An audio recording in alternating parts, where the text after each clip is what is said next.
porque é que os pais no futebol podem constantemente estar a intervir, a dizer para o miúdo jogar mais à direita e mais à esquerda, quando não é pior, quando as coisas não são para o árbitro e nos insultos aos árbitros. Temos aí vários exemplos desses. E eu lanço este desafio, porque foi lançado há pouco tempo também cá. Não devemos fechar as portas e até determinadas idades os miúdos poderem treinar, treinar em paz, aprender a jogar futebol, ou então criar uma regra em que os pais que se portem mal não podem estar nesse recinto esportivo, Tem que se porque de facto não apresentar a estão a, esquadra. não digo na esquadra, mas eu sei que é difícil, eu sei que é um tema muito, Não é difícil, Zé, é muito fácil. mas não, é difícil em relação à relação dos clubes, a relação dos clubes com os pais é difícil, não é fácil com os pais. Eu por acaso acho muito fácil. Não acho que seja assim tão fácil, não acho que seja assim tão fácil. Mas este é o desafio que vos lançava. Então, eu quando eu digo que é só cortar coisas, eu quando tinha umas conversas com o Zé, com mais uma pessoa que eu não vou dizer o nome, na federação, até na altura do Covid, eles criaram uma coisa que diziam para se meter comigo, que era com o Sobral tudo no distrital. E o que é que isto queria dizer? Queria dizer que eu tinha posições muito radicais, na altura era muito sobre o número de clubes, por exemplo, que vêm do distrital para o nacional. Epá, para mim, quem não tem condições para estar no Nacional. O Nacional não pode ser uma vaidade, não pode ser, o clube, a minha terra está no Nacional. E depois, ao fim de 15 dias, eu já não sei o que é de fazer com aquilo, e 2 anos depois o clube fecha. Portanto, Deixa só dizer uma coisa ao António, deixa-me fazer uma coisa ao António. Há aqui uma outra questão, António, para tu perceberes, que é uma questão de financiamento. Infelizmente, por isso é que na semana passada eu também falei com as autarquias locais, é que quando a mesma equipa, no mesmo campeonato, se nós colocarmos um campeonato regional ou interregional com várias associações, essa autarquia dá menos apoio a esse clube nessa competição do que a mesma competição se chamar nacional. Certo. E isto é um problema para o desporto. E eu aqui, o Zé também sabe isso, chegámos a ter conversas, pelo menos os dois, mas cá com mais pessoas.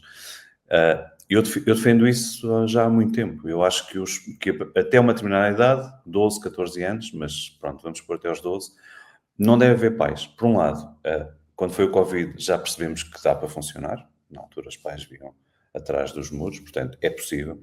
E agora, recentemente, eu no outro dia, chegou-me isso nas redes, que é como chega tudo, a Federação Paulista de Futebol teve mais casos em 2 meses, casos relacionados com pais, em 2 meses do que tinha tido na época anterior, toda.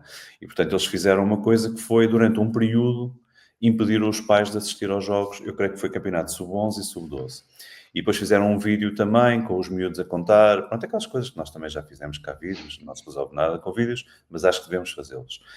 E devemos fazer as campanhas e devemos falar nisto todos os dias.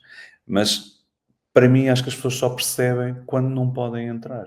E para mim não podem entrar. Os miúdos não precisam nada dos pais. Os pais só atrapalham, a não ser que estejam todos completamente calados, que não estão. Só atrapalham os miúdos. O miúdo está a jogar para a bancada, o pai está a dizer vai para a esquerda. Isso não faz sentido nenhum. E, portanto, os pais, pronto, vêm os filhos em casa.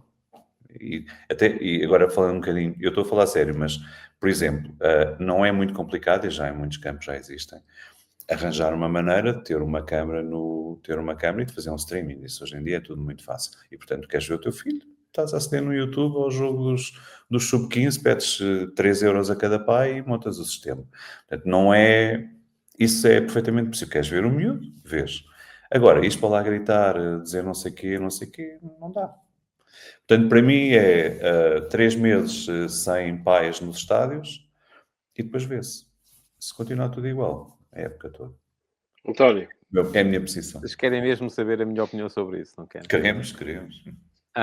Vamos lá ver. Eu já vi muita coisa má acontecer. Já vi muita gente portar-se mal. Eu próprio costumava...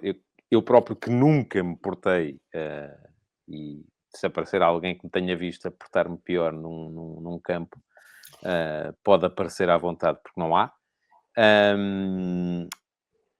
Mas reconheço que ir ver os jogos do miúdo, para mim, era um bocadinho o meu... Eram as minhas 2 horas de hooligan. Mas um hooligan que sofre para dentro, não é? Porque... para quem vive o futebol como nós vivemos enquanto profissionais, em que temos que pôr de parte a emoção em permanência, e eu O Luís, se calhar, já viu jogos de futebol comigo, ainda no tempo em que eu andava pelas bancadas de imprensa. O Zé não. Mas eu, se estou a ver um jogo de futebol a trabalhar, não mexo um músculo, e isto é mesmo assim. E depois levo na cabeça porque não sou suficientemente emotivo e tal, a comentar e aquelas coisas, porque as pessoas acham que o comentador de futebol tem que ser o apresentador do circo, tem que ir para lá.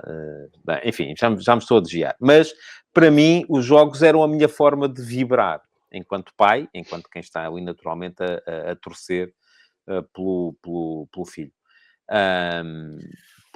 Tirar-me essas 2 horas semanais ia ser uma dor grande, enquanto pai. Admito que haja quem viva isto de outra maneira. Mas, volto a dizer, não é isso que é importante. Porque o jogo não é para mim. Isso eu percebo. O jogo é para eles. E no momento em que se concluir que a presença dos pais enquanto entidade coletiva prejudica o decorrer do jogo, eu percebo que sim, que seja preciso que se tome esse tipo de ações. Teria muita pena, enfim, agora já não, porque já não tenho mais filhos pequenos, mas teria tido muita pena se não tivesse podido acompanhar o crescimento desportivo neste caso, do meu filho.